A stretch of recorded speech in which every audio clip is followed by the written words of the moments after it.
સર્વ પુણ્યશાળીઓ સૌને સાદર પ્રણામ. જય જિનેન્દ્ર. અનંત ઉપકારી ચરમ તીર્થંકર શાસનપતિ પ્રભુ મહાવીરદેવના ચરણોમાં કોટીશાહ વંદના કરીએ. પુરુષાદાનીય શ્રી પાર્શ્વ પ્રભુના ચરણોમાં વંદના કરી પૂજ્ય આચાર્ય ભગવંતો, ઉપાધ્યાય ભગવંતો અને સર્વ સાધુ સાધ્વીજી ભગવંતોના ચરણોમાં ત્રિકાળ વંદના કરીએ. આરાધક સર્વ શ્રાવક સાવિકા ભાઈ બહેન સૌને સાદર પ્રણામ અને બધાએ સુખશાતામાં હશો. આપણે સંકેતના 67 બોલની સજ્જાયનો સ્વાધ્યાય કરીએ છીએ. આ સજ્જાયના રચયિતા શ્રી યશોવિજયજી મહારાજ સાહેબ તેઓના ચરણોમાં પણ વંદના કરીએ. સ્વાધ્યાય કરીએ પહેલા ઉપદેશ દેતું સુંદર મજાનું એક પદ છે, એને બે કડીઓ ગાઈએ અને પછી આપણે સ્વાધ્યાયની અંદર આગળ વધીએ. ખૂબ જ માર્મિક અને ખૂબ ઉપદેશ દેતું આ પદ છે, તો સાંભળીએ. બોલ બોલ શ્રી ચિંતામણી પાર્શ્વનાથ ભગવાન કી જય.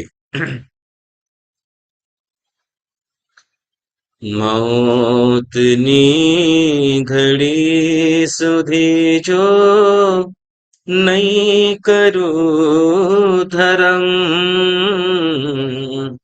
ક્યાં થશે જન્મ, ક્યાં થશે જન્મ.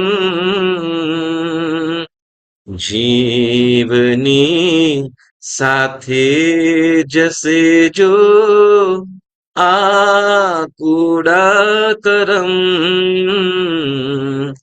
ક્યાં થશે જન્મ, ક્યાં થશે જન્મ. કૂતરાને કાગડા નજરે મને દેખાય છે, કેટલા કીડી મકોડા માર્ગમાં ઉભરાય છે. કૂતરાને કાગડા નજરે મને દેખાય છે, કેટલા કીડી મકોડા માર્ગમાં ઉભરાય છે. જે કરે જેવા કરમ તેવી ગતિમાં જાય છે. જો નહીં સમજું કદી જો ધર્મનો મરમ, ક્યાં થશે જન્મ, ક્યાં થશે જન્મ.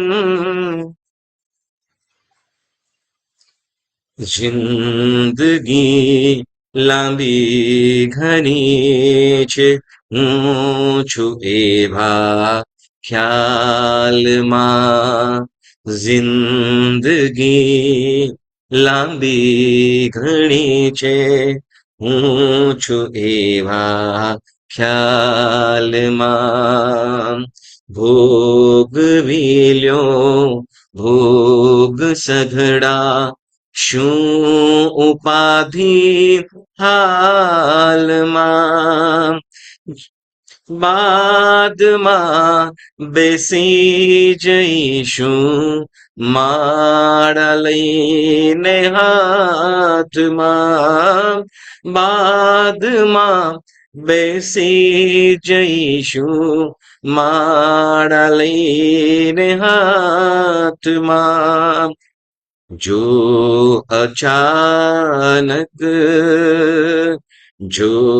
અચાનક તૂટી જશે જો શ્વાસની સરગમ, ક્યાં થશે જન્મ, ક્યાં થશે જન્મ. મૌતની ઘડી સુધી જો નહીં કરું ધરમ, ક્યાં થશે જન્મ, ક્યાં થશે જન્મ. બોલો શ્રી મહાવીર સ્વામી ભગવાન કી જય. આ પદ ગમ્યું બધાને? ખૂબ સમજવા જેવું છે ને? આપણે ખૂબ સુંદર મજાનો આપણે સ્વાધ્યાય કરીએ. આત્માનું અને ધર્મનું કોઈ મૂળ હોય, સુખનું કોઈ મૂળ હોય, ધર્મનું કોઈ, ધર્મનું શું ફળ શું છે? સુખ. ધર્મનું ધર્મનું ફળ છે સુખ. ધર્મથી શું મળે છે? સુખની પ્રાપ્તિ થાય છે. પરંતુ ધર્મ શેનાથી ટકે છે? ધર્મનું મૂળ હોય તો એ છે સમ્યક્ત્વ. બરાબર? તો એ સમ્યક્ત્વ વ્રત ગ્રહણ કરીએ, સમ્યક્ત્વને ગ્રહણ કરીએ. સમ્યક જે મહામૂલા એવા ધર્મની આપણને પ્રાપ્તિ થઈ, સમ્યક્ત્વની પ્રાપ્તિ થઈ, એ સમ્યક્ત્વને આપણે વધુ ને વધુ રક્ષણ માટે તત્પર બનીએ. અને જે સમ્યક આપણે જે ત્યાગ કર્યો છે, કુદેવ કુગુરુની સંગતનો જે ત્યાગ કર્યો છે, વળી વ્રત પચખાનો કર્યા છે, તો એ કદાચ કઈ કારણસર આપણે ન પાડી શકીએ તો કદાચ છૂટછાટ રાખવી પડે. મતલબ છૂટછાટ રાખવી નથી પડતી, રાખવાની નહીં, પરંતુ ન છૂટકે કોઈ કાર્ય કરવું પડે તો એને અહીં આગાર કહેવામાં આવેલા છે. બરાબર ને? કયા કયા આગાર કીધા છે? કેટલા આગાર અને કયા કયા? કોણ કહેશે? 6 આગાર. યસ, આગાર એટલે છૂટ. બરાબર ને? આગાર એટલે છૂટ. કયા કયા 6 આગાર? કોણ કહેશે? જે આપણી ઈચ્છા નથી છતાં પણ કરવું પડે. બરાબર ને? પોતાની સ્વયંની આપણી ઈચ્છા નથી, ખ્યાલ છે, પરંતુ ન છૂટકે કરવું પડે. રાજાભિયોગ. રાજાભિયોગ એટલે શું? રાજાના દબાણથી રાજાનો ઓર્ડર હોય. બરાબર ને? ઈચ્છા નથી પરંતુ રાજાનો ઓર્ડર હોય એટલે શું કરવું પડે?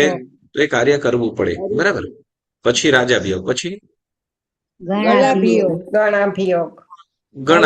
ગણાભિયોગ. ઓકે, ચાલો. ગણાભિયોગ એટલે શું? ઘણા માણસોની માણસોના આગ્રહના કારણે. બરાબર? જેમાં માણસોનું ટોળું હોય, નુકસાનકારી હોય. બરાબર? એ રીતે. તો કે એને પણ શું કહીશું? ગણાભિયોગ. બરાબર. પછી બલાભિયોગ એટલે બલાભિયોગ એટલે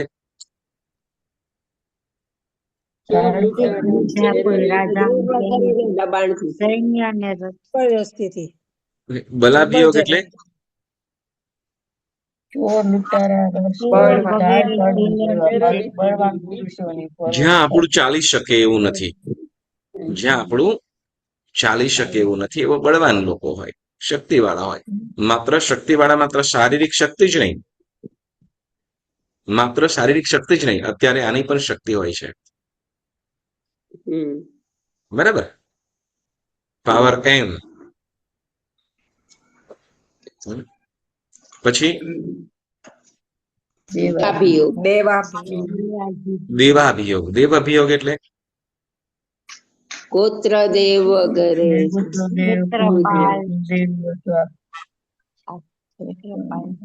ક્ષેત્રપાળ, કુળદેવતા આદિ પ્રતિકૂળ ન થાય. બરાબર? વળી કઈ ઉપદ્રવ વગેરે થતો હોય તો એના કારણે કરવું પડતું હોય તો એને શું કહેવાય છે? દેવાભિયોગ. બરાબર ને? પછી ગુરુ અભિયોગ. ગુરુ અભિયોગ એટલે માતા પિતા વગેરે વડીલો માતા પિતા, કુટુંબીજનો, સ્નેહીજનો. બરાબર? તો એના આગ્રહના કારણે કરવું પડે. જેનો આપણે જે વ્રત લીધા છે એ વ્રતનું કદાચ વ્રત કે ન કરવાનું કાર્ય કરવું પડે એમ છે તો એને શું કહીશું? ગુરુ અભિયોગ. બરાબર? યસ. પછી વૃત્તિકાંતા. બરાબર ને? વૃત્તિકાંતા. વૃત્તિકાંતા એટલે ન કરવાનું કાર્ય કરવું પડે જીવન હા એ બરાબર, ન કરવાનું કાર્ય કરવું પડે, પણ કેમ? આપણું જીવન ચલાવવા માટે હા, શું કે દુર્દશા છે, સમજો દુર્દશા થઈ છે, દુર્દશા થઈ એટલે કે જીવન ગાડી ચાલે એમ નથી, બરાબર? કેમ કે જીવન ચલાવવા માટે ઘણું બધું પણ કરવું પડતું હોય. હં? તો આપણે એ જે છે તો એને શું કહીશું આપણે? જીવન ચલાવવા માટે સમજો તો હા યસ, ઘણી વખત શું છે કે મિથ્યાત્વ ક્ષેત્રે ન જવાનો નિયમ લીધો છે અને એ કાર્ય નથી જ કરવાનું, પરંતુ ન છૂટકે કોઈ વખત જીવન ચલાવવા ગુજરાન કરવા માટે શું કદાચ એ કરવું પડે તો એ જ શું કે છે તો કે છૂટ આપી છે. પરંતુ જ્યારે સારી અનુકૂળતા સંજોગો અનુકૂળતા થઈ જાય ત્યારે ત્યાગ કરી આલોચના પ્રાયશ્ચિત કરી એની એ વ્રતની શુદ્ધિ પણ કરી દેવી જોઈએ, બરાબર? એટલે ન છૂટકે કરવું પડતું હોય તો એને ઈચ્છા, વિકલ્પ નથી, અહીંયા વિકલ્પ નથી, ઓપ્શન નથી, કરવું પડે એમ છે, બરાબર? એટલે દુભાતા મને, બરાબર, પ્રસન્ન ચિત્ત નહીં પરંતુ દુભાતા મને કરવું પડતું હોય તો અહીંયા શું કે છે એને? વૃત્તિકાંત આગાર, બરાબર, આગાર કહેવામાં આવે. અને પુણ્યશાળીઓ ત્યાર પછી આપણે સમ્યક્ત્વની ભાવનાઓ, બરાબર ને? સમ્યક્ત્વ, હવે અહીંયા 6 પ્રકારની ભાવનાઓ કે છે. આપણને જે ધર્મ મળ્યો, બરાબર ને? એમ કહી તમને કે તમને જે ધર્મ મળ્યો એના ઉપર તમને બહુમાન ભાવ કેવું, એમ શબ્દમાં કહીએ તો આપણને ધર્મ મળ્યો એનું ગૌરવ ખરું, મહાન ધર્મ મળ્યો છે એનો એ ખ્યાલ ખરો, ઉત્તમ ધર્મ મળ્યો છે એ પણ ખ્યાલ ખરો. હં? તો એ ધર્મ મળ્યો તો એ ધર્મ ભાવના અહીંયા 6 પ્રકારની ભાવનાઓ કહેવામાં આવે છે. 6 પ્રકારની ભાવનાઓ ધર્મ આપણને જે મળ્યો છે, સમ્યક્ત્વ ખાસ, બરાબર? આપણે જો સામાયિક પ્રતિક્રમણ, પૂજા, તપશ્ચર્યા આદિ કરતા હોઈએ અને એનો ખ્યાલ નથી, એનો લાભ શું છે એ ખ્યાલ નથી, તો એ આપણી અકામ નિર્જરા થાય. પરંતુ એ પચખાણથી આપણને લાભ છે, ઈચ્છા શું કહેવાય, પોતે ત્યાગપૂર્વક એ ધર્મ આરાધના વગેરે કરે છે, એ બધું ખ્યાલ છે, બરાબર? એટલે આ બધું જ સમ્યક્ત્વ સહિત, બરાબર, આ બધું જ શેના માટે આપણે કરીએ છીએ? સમ્યક્ત્વને વધુ વિશુદ્ધ બનાવવા માટે, બરાબર? તો એમાં એ સમ્યક્ત્વના 6 પ્રકારની આ ધર્મ ભાવમાં રહેવા માટે આ 6 પ્રકારની ભાવનાઓ કે છે આપણને. ધર્મ ભાવમાં રહેવા માટે 6 પ્રકારની ભાવનાઓ જણાવે છે, બરાબર? જેમાં આપણે પહેલું કીધું હતું ધર્મ, સમ્યક્ત્વ એ ધર્મનું મૂળ છે, બરાબર ને? સમ્યક્ત્વ એ ધર્મનું મૂળ છે. શું કહેવાય, જેમ વૃક્ષ હોય ને મૂળિયા છેદાઈ ગયા હોય અથવા મૂળિયા નષ્ટ થયા હોય તો વૃક્ષનું કઈ અસ્તિત્વ રહે નહીં. જો મૂળિયા ધોવાઈ ગયા છે, સુકાઈ ગયા છે, છેદાઈ ગયા છે તો એ વૃક્ષ ગ્રો થાય નહીં, એટલે કે ઘટાદાર થાય નહીં, વૃક્ષ પોતાના ફળ વગેરે આપે નહીં, ધીમે ધીમે સુકાઈ જશે. બસ એટલે એ રીતે જો બધું કરે છે પરંતુ સમ્યક્ત્વ ધર્મ તરફની, જીન વચન તરફની કે સિદ્ધાંતો કે શાસ્ત્રો ઉપરની શ્રદ્ધા નથી, વિશ્વાસ નથી, જીન વચન ઉપર શંકાઓ વગેરે છે, તો ધીરે ધીરે સમ્યક્ત્વ રૂપી મૂળ છે એ છેદાય તો બાકી ધીમે ધીમે બાકી ક્રિયાઓ પણ, બાકી આરાધનાઓ પણ ધીમે ધીમે ફળરહિત થઈ જાય, ફળરહિત થઈ જાય. હવે એમ થાય તો કે ના, પણ તો એ ફળ આપે કે ના આપે? યસ, ફળ આપે, પણ જેમ કેવાય શું કહેવાય, ખાલી સુકાયેલું ઝાડ હોય તો એ કઈ કામ આવે? સુકાયેલું ઝાડ હોય તો બળતણ મળે, બરાબર, બળતણ. અને બીજું કાંઈ એવું એનું બનાવે એમાં, અને કદાચ શું કહેવાય કે બળતણ ને કદાચ શું કહેવાય છાંયડો, કદાચ તડકો હોય તો ઠૂઠા નીચે ઉભા રહી ગયા હોય તો કઈક, બરાબર. પણ એનું જે વૃક્ષનું જે એ તો પછી ઠૂઠું થઈ ગયું એમ કહેવાય, ઠૂઠું ને થળિયું થઈ ગયું એમ કહેવાય. વૃક્ષ ન કે વૃક્ષ ક્યારે? તો કે લીલુંછમ ઘટાદાર હોય, ડાળીઓથી સુસજ્જ હોય ત્યારે એને વૃક્ષ કહેવાય, બાકી સુકાયેલું થળિયું છે, બરાબર. એટલે કે છે થળિયા જેવું થઈ જાય. એટલે શું? તો કે ધર્મ સમ્યક્ત્વ એ ધર્મનું મૂળ છે. આપણે જે પણ આરાધનાઓ કરીએ છીએ એ આરાધનાઓનું ફળ જો મૂળ સશક્ત હોય, રસ ભરપૂર હોય, ત્યારે જ એ આગળ વૃક્ષ ઉપર સુંદર મજાની ફળ. ડાળીઓ, પુષ્પો, ફળ અને પર્ણ વગેરે થાય છે. બરાબર?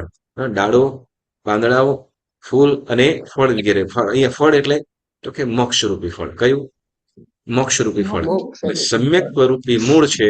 એ સમ્યક્ત્વ રૂપી મૂળ જો એકદમ લીલું હર્યું ભર્યું હશે ત્યારે જ, અને સશક્ત હશે ત્યારે જ એ બાકીની ક્રિયારૂપી છે, ક્રિયારૂપી થળ કે ડાળીઓ કે નાની ડાળીઓ કે પછી ફૂલ અને ફળ વગેરે પ્રાપ્ત કરી શકશે. એટલે કે જો સમ્યક્ત્વ સશક્ત હશે, સમ્યક્ત્વ જો શુદ્ધ હશે ત્યારે જ એ આપણને વીરતી ધર્મ તરફ લઈ, શ્રાવક ધર્મ, સર્વવીરતી સાધુ ધર્મ તરફ અને પરંપરાએ ગુણસ્થાનક ચડતા આગળ તો કે મોક્ષ સુધી પહોંચી શકાશે.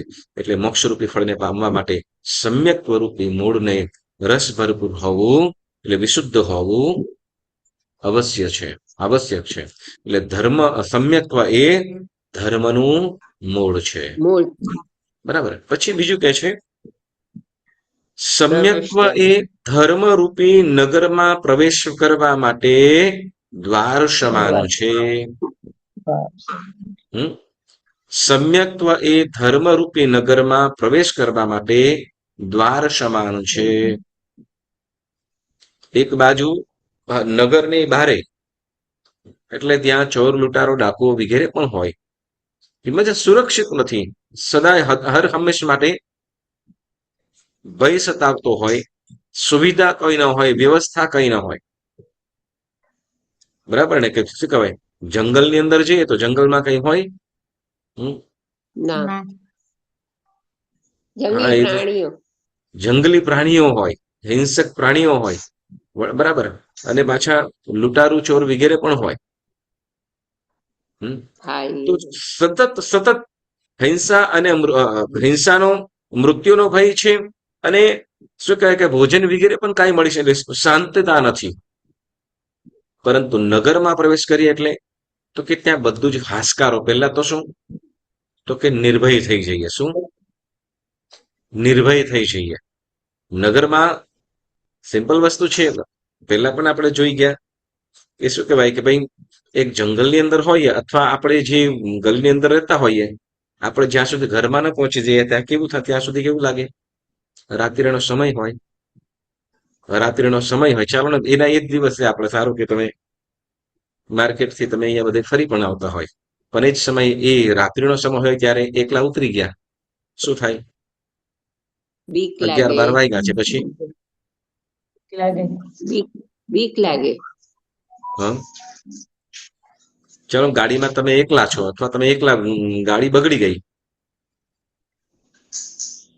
પછી આપણી દશા શું થાય?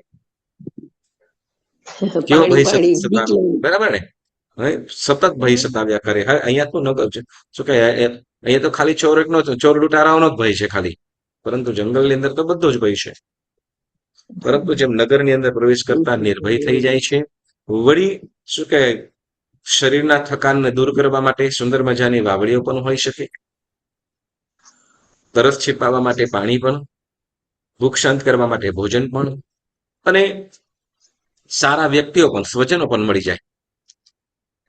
કદાચ ઓળખીતા ન હોય પરંતુ છતાં પણ શું, તો કે માણસો છે આજુબાજુની અંદર હેલ્પ કરી શકે એવું છે, મદદ મળી જાય એમ છે. એટલે એ નિશ્ચિંત થઈ જાય છે. તો અહીંયા એમ કે છે સમ્યક્ત્વ ધર્મરૂપી નગરમાં પ્રવેશ કરવા માટે સમ્યક્ત્વ એ દ્વાર સમાન છે. એટલે સમ્યક્ત્વ પામીને જો ધર્મનગરમાં પહોંચી જાય તો એ સારા સુખોને માને છે. એટલે કે શિવ પ્રસાદ એમ કીધું. શું?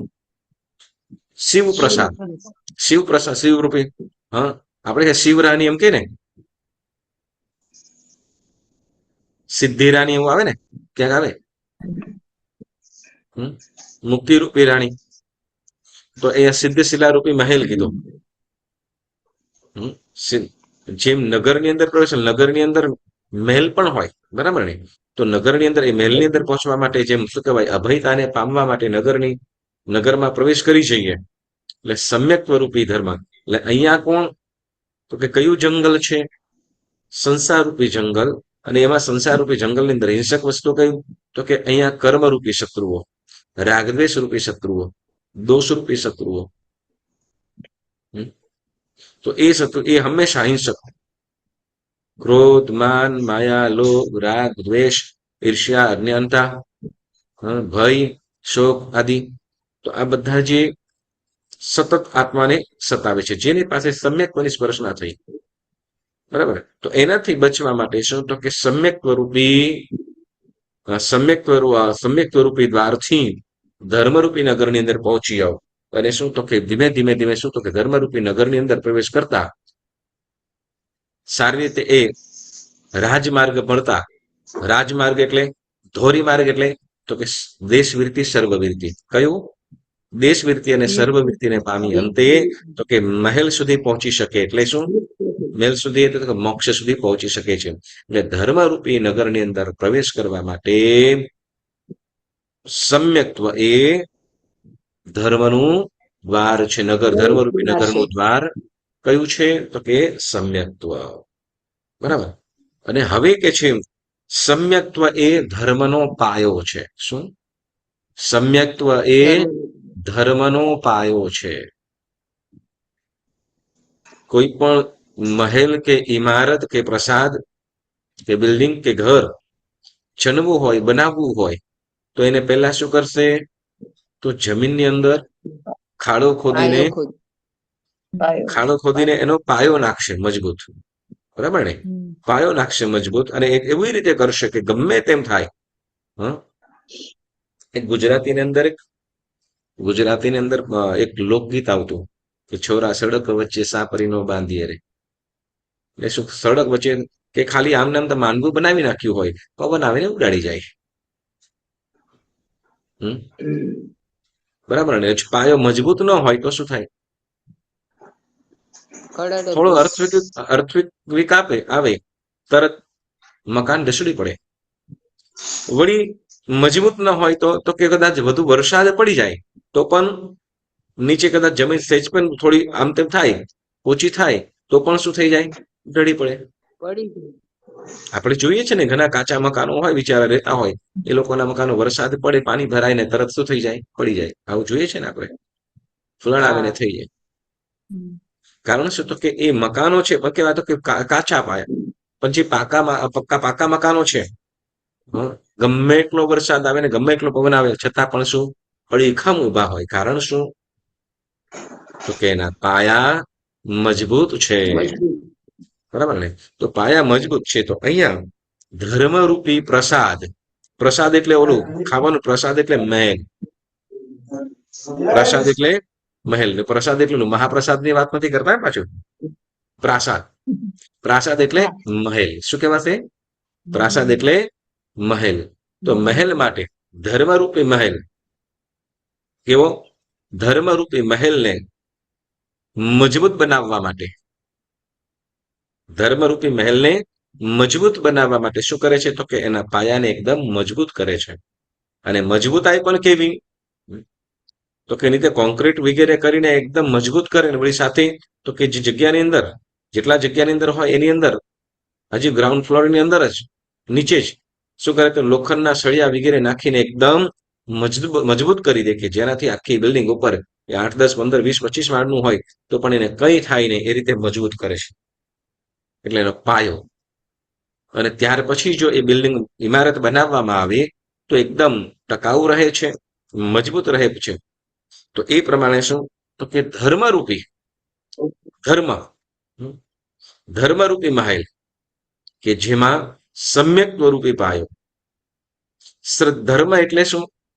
સમ્યક્ત્વ એટલે શું? તો કે અરિહંત પરમાત્માના વચનો, એમને બતાવેલો માર્ગ ધર્મ, એના ઉપર સંપૂર્ણ શ્રદ્ધા, તે સમ્યક્ત્વ. ગમે તેમ થાય પરંતુ એ ધર્મથી તો ન જ ડગે. ધર્મથી કોઈ પણ રીતે ડગે નહીં. ગમે તેવી આપત્તિઓ આવે, ગમે તેવા કષ્ટો આવે, ગમે તેવા દુઃખો આવે, કદાચ મરણને શરણ પણ કેમ ન થવું પડે, છતાં પણ એ ધર્મથી ન જ છૂટે, ન જ છોડે. એટલે ધર્મરૂપી મહેલને ચલાવવા શું કે ધર્મરૂપી મહેલનો પાયો એટલે સમ્યક્ત્વ. ધર્મરૂપી મહેલનો પાયો એટલે સમ્યક્ત્વ. એટલે ધર્મ કે ધર્મ ક્યારે પણ છોડે નહીં. આપણે ઓલું કહીએ ને, કુમારપાળ મહારાજાની વાર્તા આપણે સાંભળી હતી. કંટકેશ્વરી દેવીએ હિંસા માટે કેટલું એ કર્યું, મને બલિ આપો જ, ભાડાની બલિ તમારે દેવી જ પડશે, પણ ગમે તેમ હોય હું તો નહીં જ આપું, તો નહીં જ આપું, તારે થાય એ કર. કદાચ ભાડાની જગ્યાએ તને મારી બલિ જોઈએ છે, મારી બલિ લઈ લે, પરંતુ હું તને બલિ તો નહીં જ આપીશ. અહિંસા ધર્મ ઉપર કેવી શ્રદ્ધા હશે, મારું જે પણ થવું હોય એ થાય, બલિ તો તને નહીં જ આપું. કેવી શ્રદ્ધા હશે. આ શ્રદ્ધા પાછળનું કારણ તો કે સમ્યક્ત્વ. શું છે? સમ્યક્ત્વ. એક ઘણી વખતે હું એકલો હોઉં ત્યારે ગાતો હોઉં છું આ પદ. અમારે તપોવનની અંદર ચંદ્રશેખર વિજયજી મહારાજ સાહેબ હતા ને ત્યારે, અને ત્યારે ને અત્યારે પણ આ પદ ખૂબ સુંદર ગવાય. તમને સંભળાવું કે પરમાત્મા પ્રત્યેની કેવી શ્રદ્ધા. સાંભળજો, મને ખૂબ ગમતું છે. ધર્મ પ્રત્યેની કેવી શ્રદ્ધા હોય ભાવિકની, કે જે મોક્ષના અભિલાષી આત્માની. તો એની આપણે એ સાંભળીએ. ખાલી 2 પંક્તિઓ ગાઈશ. ઓકે. પરમાત્માને કોઈ ભક્ત કહે છે, તું તારે કે ન તારે, તારો સાથ ના છોડું. તું તારે કે ન તારે, તારો સાથ ના છોડું. જે જોડ્યા તુજને હાથ બીજે, હાથ ના જોડું. જે જોડ્યા તુજને હાથ બીજે, હાથ ના જોડું. તું તારે કે ન તારે, તારો સાથ ના છોડું. ચમત્કારો દેખાડી કોઈ મુજને ભરમાવે, ચમત્કારો દેખાડી કોઈ મુજને ભરમાવે. વિચારો ક્રાંતિ ના ફેલાવી કોઈ બહેકાવે. વિચારો ક્રાંતિ ના ફેલાવી કોઈ બહેકાવે. અનાથ સમજીને લાલચમાં કોઈ લપટાવે. અનાથ સમજીને લાલચમાં કોઈ લપટાવે. પણ સમજીને જે લીધો તે સંગાથ ના છોડું. પણ સમજીને જે લીધો તે સંગાથ ના છોડું.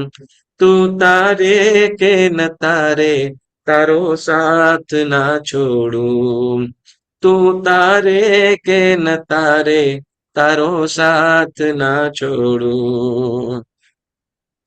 આગળ વધીને ખૂબ સુંદર મજાનું પદ કહે, ભરોસો છે કે મારો બેડો પાર થઈ જાશે. ભરોસો છે કે મારો બેડો પાર થઈ જાશે. મને તું વહેલો મેળો સામે પાર લઈ જાશે. મને તું વહેલો મોડો સામે પાર લઈ જાશે. પણ સમજીને જે લીધો તે વિશ્વાસ ના તોડું. તારાથી વિશ્વાસ તે વિશ્વાસ ના તોડું. તું તારે કે ન તારે, તારો સાથ ના છોડું. તું તારે કે ન તારે, તારો સાથ ના છોડું. આની અંદર કેટલા સુંદર મજાની વાતો કીધી કે પરમાત્મા તારા ઉપર જે શ્રદ્ધા છે, તારા ઉપર ભરોસો છે, એ મને તારા ઉપર, એટલે તે કીધેલો તે કહેલો ધર્મ, તે બતાવેલો ધર્મ ઉપર મને અતૂટ શ્રદ્ધા છે. એ ભરોસો કોઈ પણ રીતે તૂટે નહીં. એટલે ધર્મ રૂપી સમ્યક્ત્વ એ ધર્મનો પાયો પણ છે, ધર્મરૂપી પ્રસાદનો પાયો પણ છે. બરાબર. કેમ કે સમ્યક્ત્વ જો હોય, સમ્યક્ત્વ હશે તો જ ધર્મ કામનું. નહીં તો શું કહેવાય, ઓલું આપણે કહીએ છીએ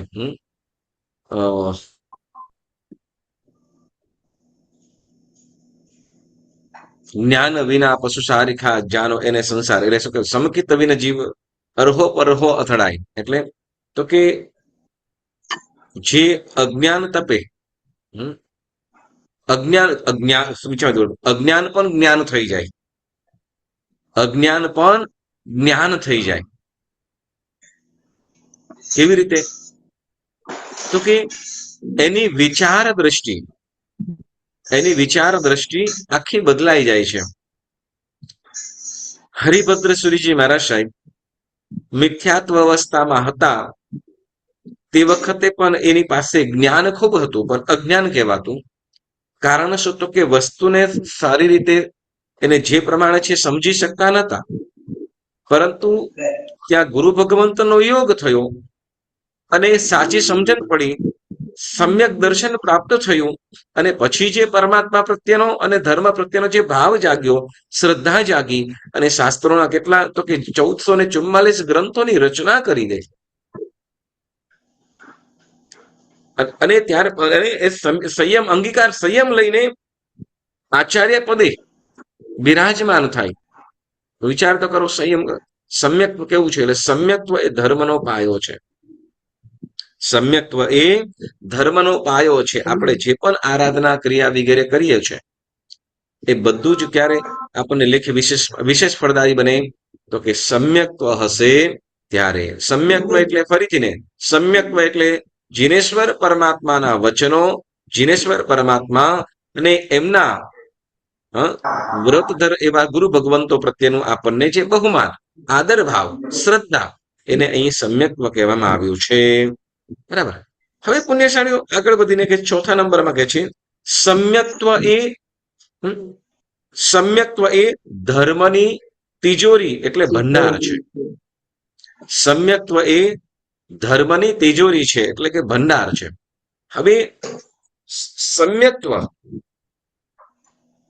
સમ્યક્ત્વ એ ધર્મરૂપી રત્નને સાચવવાની. શું? સમ્યક્ત્વ એ ધર્મરૂપી અથવા રત્નત્રયીને સાચવવા માટેની તિજોરી છે. ફરીથી ને, સમ્યક દર્શન, જ્ઞાન અને ચારિત્ર, આને સાચવવા માટે કોની આવશ્યકતા પડશે? આપણી પાસે રત્ન શું કહેવાય, આપણી પાસે જો કિંમતી મૂલ્યવાન વસ્તુઓ હોય તો એને સાચવવા માટે શેની આવશ્યકતા પડે? લોકર. બરાબર ને?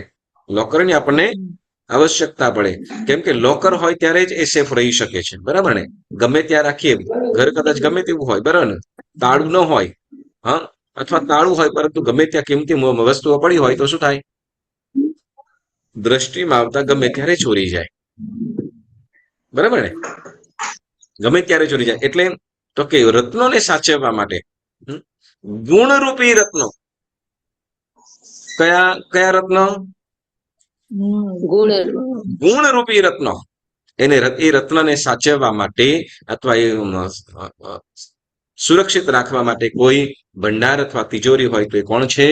સમ્યક્ત્વ. બરાબર. કારણ શું?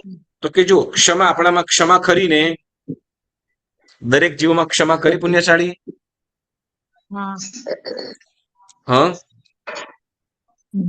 ક્ષમા ખરી કે ક્ષમા ખરી બધા પાસે?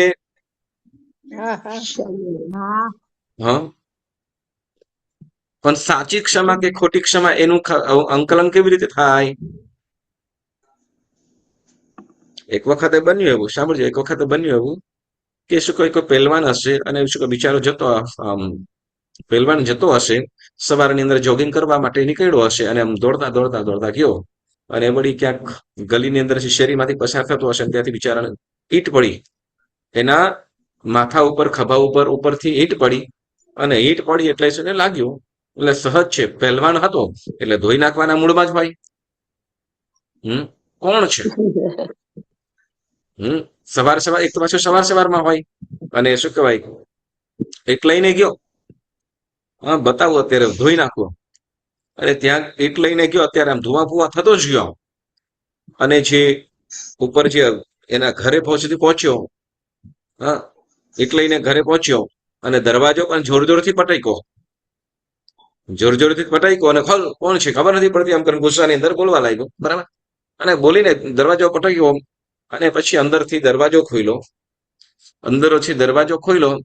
અને ત્યાં તો 4-5 બીજા મોટા પહેલવાન અને જે દરવાજો ખોલ્યો એના કરતા 3 ગણો પહેલવાન. હવે શું થાય? પછી તો કેવા લાગ્યું, લો ભાઈ તમારી આ ઈંટ પડી ગઈ, એ આપવા આવ્યો છું કે આ તમારી ઈંટ પડી ગઈ હતી ને, આપવા આવ્યો છું એમ.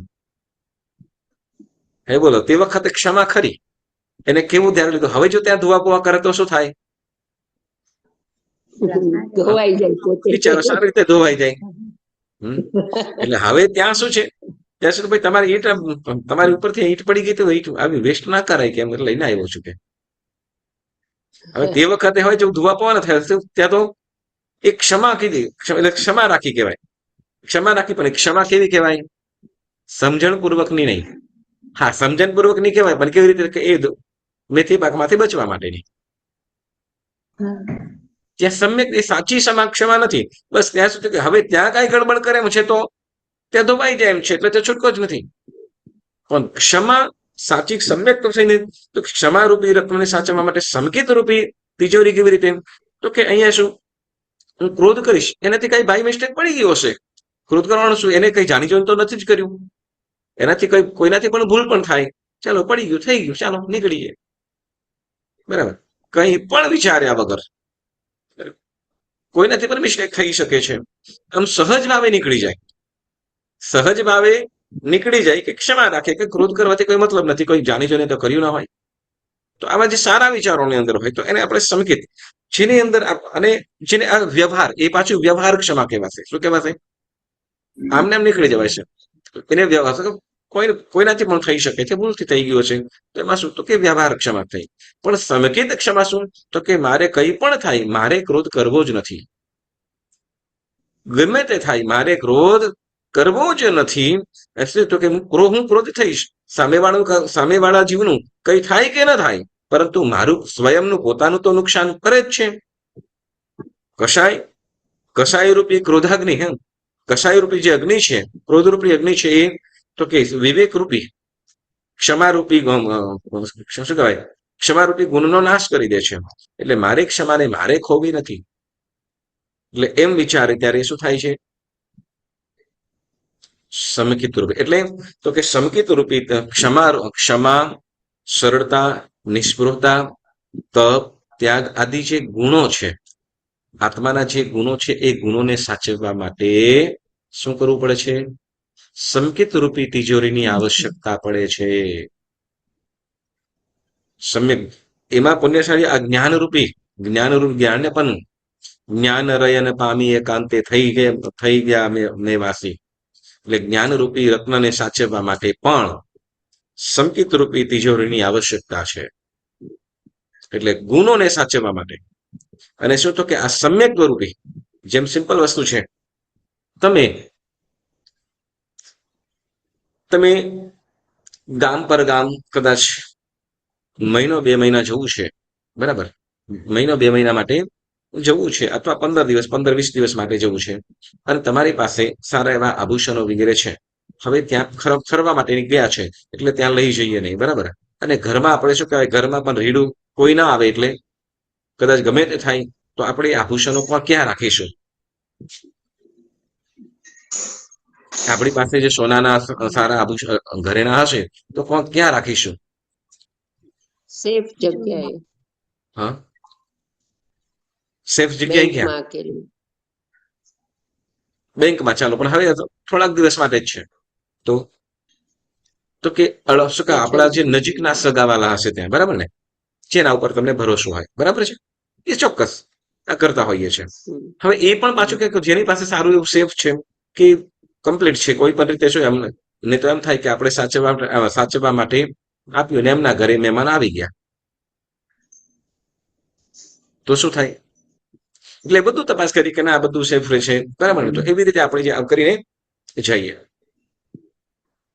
તો જેમ સેફ હોય, સરસ સારી રીતે સેફ જગ્યા હોય, બરાબર, ભંડાર કે તિજોરી કે મતલબ સેફ પ્રોપર હોય, લોકર વગેરે હોય જેની પાસે, તો એવું એને ત્યાં આપણે રાખ, અને આપણા વિશ્વાસો પણ હોય. તો અહીંયા જેમ એ રત્ન કે આભૂષણોને રાખવા માટે જેમ સારી એવી તિજોરીની આવશ્યકતા પડે, અને એ જ રીતે શું, તો કે ગુણરૂપી રત્નોને સાચવવા માટે સમ્યક્ત્વ રૂપી તિજોરીની આવશ્યકતા હોય. એટલે એ ધર્મરૂપી ધર્મરૂપી ગુણરૂપી ધર્મને સાચવવા માટે સમકિત એ તિજોરી સમાન છે. સમ્યક્ત્વ એ શું કરે છે?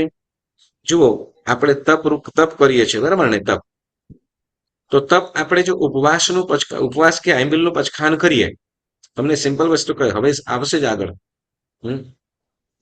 એક બાજુ આંબિલની ઓળી ચાલુ થાય અને એ દિવસોની અંદર રાત્રિ ભોજન આદિ ફ્રી ઓફ ભરપૂર રાત્રિ ભોજન મળતા હોય, મહાપ્રસાદો બધે, બરાબર ને? હા, દોડતા હોય ને. દોડતા. બરાબર છે ને? યસ. વળી આગળ વધીને શું શ્રાવણ ચાલુ થશે, એમાં પણ પાછું ચાલુ થશે. અનેક કથાઓ ચાલતો હોય ને, બરાબર ને? પણ છતાંય શું કહે, કોઈને પણ અંદર ન જોઈએ અને આપણે શું કદાચ વ્યવહાર ખાતર જવાનું થાય તે રાત્રિ ભોજન તો નહીં જ. તો એ ત્યાગ રૂપી ધર્મને કોણ સાચવે છે? સમ્યક, બરાબર ને? કે કદાચ ન છૂટકે જવું પડે, વ્યવહાર ખાતર કદાચ જવું પડતું હોય, પણ ત્યાં ગયા પછી પણ શું ગમે તે બોલું છું કે મારે પોતાના ભાવને તો મારે સાચવવાનું જ છે, આ ખોટું છે, બરાબર ને? આ ખોટું છે, ન છૂટકે વ્યવહાર ખાતર જઈએ છીએ, આપણને ખ્યાલ હોય અને એ વિવેક દ્રષ્ટિને આપણે સાચવી રાખીએ, જાળવી રાખીએ છીએ. આ કોણ કરાવે છે? સમ્યક્ત્વ. બરાબર. એટલે આપણને જે શું કહેવાય કે આપણા ઘરની અંદર પણ અનેક પ્રકારના વ્યંજનો, પકવાન, ભોજન છે જ, છતાં પણ આપણે 14 કે 8મ કે અન્ય તિથિઓની અંદર આપણે ઈચ્છાપૂર્વક સ્વેચ્છાએ એનો આપણે ત્યાગ કરીએ છીએ. કારણ શું? આપણે ખબર છે કે ક્યાંક આપણને ખ્યાલ છે કે આ ત્યાગ ધર્મનો શું લાભ છે, આ દિવસની આ આરાધનાનો શું લાભ છે, એનો ખ્યાલ છે. અને શું કહેવાય કે ન કરવા જેવા, નથી કરવાના એવા પાપોથી આપણને બચાવી જ લે છે. આ સમ્યક્ત્વ છે. એટલે સમ્યક્ત્વ એ કેવું છે? તો કે ધર્મરૂપી, ગુણરૂપી રત્નોને કે ડાયમંડ કે જ્વેલરીને સાચવવા માટે તિજોરી સમાન છે. જેમ કે ને આપણે આગળ આવ્યું હતું શું, તો કે જેમ શરીર ઉપર સુંદર વસ્ત્રો ધારણ કરવામાં આવે, શરીર ઉપર શોભના એવા વસ્ત્ર ધારણ કરવામાં આવે અને એના ઉપર પણ સુંદર મજાના અલંકારો, ઘરેણાઓ પહેરવામાં આવે. તો ઘરેણાઓ કયા? તો કે ગુણરૂપી ઘરેણાઓ. કેવા ઘરેણાઓ? કયા? ગુણરૂપી, બરાબર. આપણે ગળાનું ઘરેણું કયું? ગળાનું ઘરેણું કયું? બોલો, ફાંસીનો ફંદો.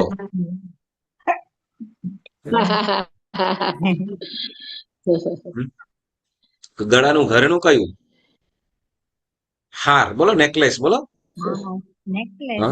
પરંતુ ખરેખર ગળાનું સાચું ઘરેણું કયું? તો કે સત્ય વચન, પ્રભુના ગુણગાન, બરાબર ને?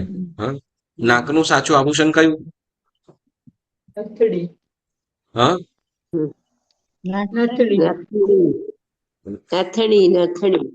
નથણી, બરાબર ને? પણ આપણે તો નાક કપાયું એમ કે શું? હે, નાક કપાયું એટલે એવું કે ને, નાક કપાયું પણ આવે ને ક્યાંક. બે આબરૂ થવું. નાક કપાવું મતલબ બે આબરૂ થવું. હા, બરાબર ને? હવે આમ કે ઘણી વખત થોડી આબરૂ એ નાકનું ઘરેણું. હા, યસ. અને કાનનું ઘરેણું?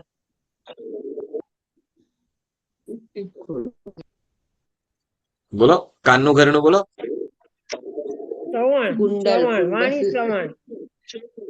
સત્ય વચન શ્રવણ. સત્ય વચન શ્રવણ, બરાબર. એ તો ઉપયોગ થયો, બરાબર ને? ઉપયોગ થયો. તો એ આપણે શું છે કે વાસ્તવિક રીતે એ સત્ય જીનવાણીનું શ્રવણ, સત્ય વચન શ્રવણ આદિ આપણે જે કરીએ છીએ, તો એ આભૂષણો છે. જેમ શું કહેવાય કે એ આત્માના આભૂષણો કીધા.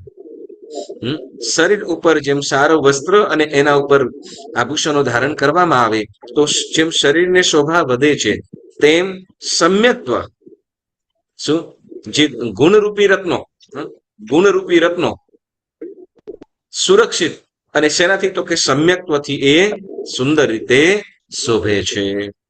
એટલે શું કહે, કે સમ્યક્ત્વ એ ગુણરૂપી રત્નોને સાચવવા માટે તિજોરી સમાન છે. બરાબર. હવે આગળ વધીને પાંચમું કે છે, પાંચમું, સમ્યક્ત્વ એ ધર્મનો આધાર છે. શું? સમ્યક્ત્વ એ ધર્મનો આધાર છે. બરાબર ને? કોઈ વસ્તુને રહેવા માટે કે રાખવા માટે કંઈક ને કંઈક આધારની જરૂર પડે. બરાબર ને? હા. બોલો, આપણે ઉભા રહેવા માટે શેની જરૂર પડે? પગ પગ શેની? પગ જોઈએ ને. પગ આપણે ઓકે, ચાલો. પગની જરૂર પડે. અને આપણને રહેવા માટે?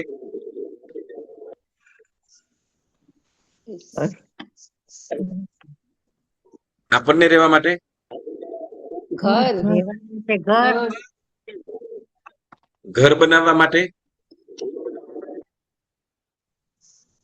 માટી ને પથ્થરા બધું જોઈએ ને.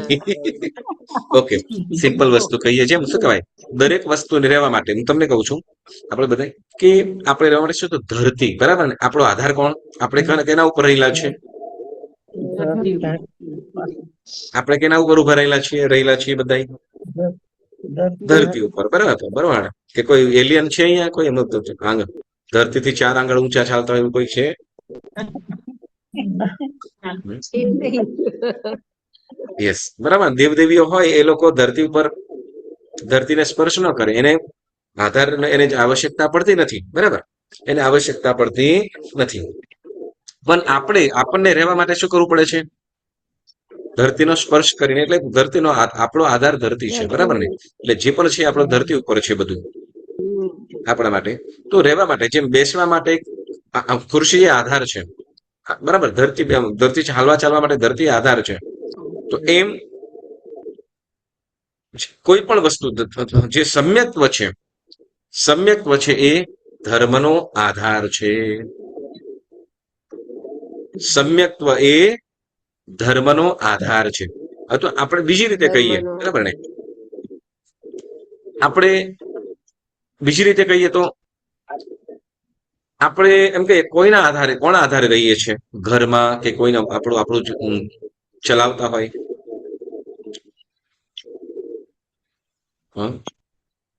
વડીલ આધાર છે. હા, કોઈ વડીલ હોય, વડીલ હોય. બરાબર ને? વડીલ હોય. બરાબર ને? તો એના આધારે આપણે રહેતા હોઈએ. એ કોઈક આશરો હોય છે. બરાબર ને? એ આપણને બધું સાચવી લે છે. વડીલોએ આપણને સાચવે, પાલન પોષણ વગેરે કર્યું. બરાબર. તો એવી રીતે અહીંયા સમ્યક્ત્વ એ ધર્મનો આધાર છે. સમ્યક્ત્વ એ, કેમ કે ધર્મ છે, બાકી બધો ધર્મ પણ કોના આધારે થઈ શકે? સંકિતના આધારે. બરાબર. જો સમ્યક્ત્વ વગરનો, જો ગમે તેવો ધર્મ થાય, સાંભળો, શબ્દ સાંભળજો, ગમે તેવો ધર્મ થાય, ગમે તેવો ધર્મ થાય, પરંતુ ગમે તેવો ધર્મ ન થાય. સમજાયું? ગમે તેવો ધર્મ થાય પણ ગમે તેવો ન થાય. ગમે તેવો એટલે તો કે ભગવાને 4 પ્રકારના દાન, શીલ, તપ આદિ કીધું, દેશવીરથી, સર્વવીરથી આદિ ધર્મ કીધા. બરાબર ને? એમાં તમને જે ગમે એ ધર્મ તમે આરાધન કરો.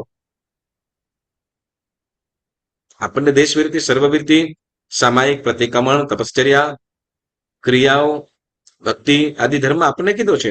તો એમાંથી તમને જે વિશેષ ગમે તમે કરો. પણ ગમે તેવો, તો કે મન ફાવે ને ગમે તેમ કરો એમ નહીં.